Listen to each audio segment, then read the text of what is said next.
Salam, salam kasih agape, citra Allah yang akan dikembalikan kepada manusia melalui Yesus Kristus. Sikap orang Kristen terhadap kekurangan dan penderitaan dari buku Nasihat bagi Sidang pasal 7. Dewasa ini Allah memberikan kesempatan kepada manusia untuk menunjukkan apakah mereka mengasihi sesama manusia. Ia yang sungguh-sungguh mengasihi Allah dan sesama manusia ialah orang yang menunjukkan kemurahan kepada mereka yang berkekurangan, yang menderita, yang luka, yang hampir mati. Allah memanggil setiap manusia untuk memikul pekerjaan yang sudah dilalaikannya dan berusaha memulihkan peta akal-kalik pada umat manusia. Pekerjaan untuk orang lain menuntun usaha, penyangkalan diri, dan pengorbanan diri. Tetapi apakah nilainya pengorbanan kecil yang dapat kita lakukan jika dibandingkan dengan pengorbanan yang telah dibuat Allah bagi kita dalam pemberian anaknya yang tunggal? Syarat-syarat untuk mewarisi hidup yang kekal ditegaskan dengan jelasnya oleh juru selamat kita dalam cara yang paling bersahaja.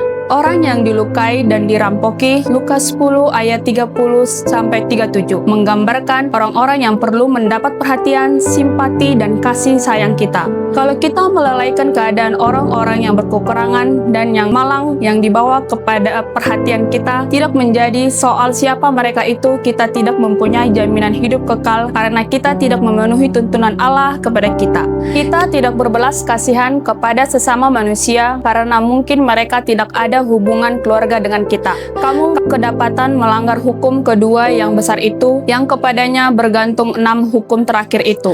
Barang siapa melanggar dalam satu hal, ia salah dalam segala perkara. Mereka yang tidak membuka hati mereka terhadap keperluan dan penderitaan sesama manusia, tidak akan membuka hati terhadap tuntunan Allah sebagaimana yang dinyatakan dalam 4 hukum pertama dari 10 hukum itu. Seharusnya ditulis di atas angan-angan hati sebagaimana dengan pena besi di atas batu karang, bahwa ia yang tidak mengindahkan kemurahan, belas kasihan, dan kebenaran, ia yang melalaikan orang miskin, ia yang mengabaikan keperluan sesama manusia yang menderita, ia yang tidak ramah tamah dan tidak sopan, berkelakuan sedemikian rupa sehingga Allah tidak dapat bekerja sama dengan dia dalam perkembangan tabiat. Perkembangan pikiran dan hati dilaksanakan oleh mudah bila kita merasakan simpati yang lemah lembut bagi orang lain, sehingga kita memberikan keuntungan dan hak kita untuk meringankan keperluan mereka, memperoleh dan menahan segala sesuatu bagi diri kita sendiri sedapat-dapatnya cenderung kepada kemiskinan jiwa. Tetapi segala sifat tabiat Kristus menunggu untuk diterima oleh mereka yang mau melakukan pekerjaan yang telah ditentukan Allah bagi mereka. Juru selamat tidak menghiraukan pangkat dan kasta, kehormatan duniawi dan kekayaan.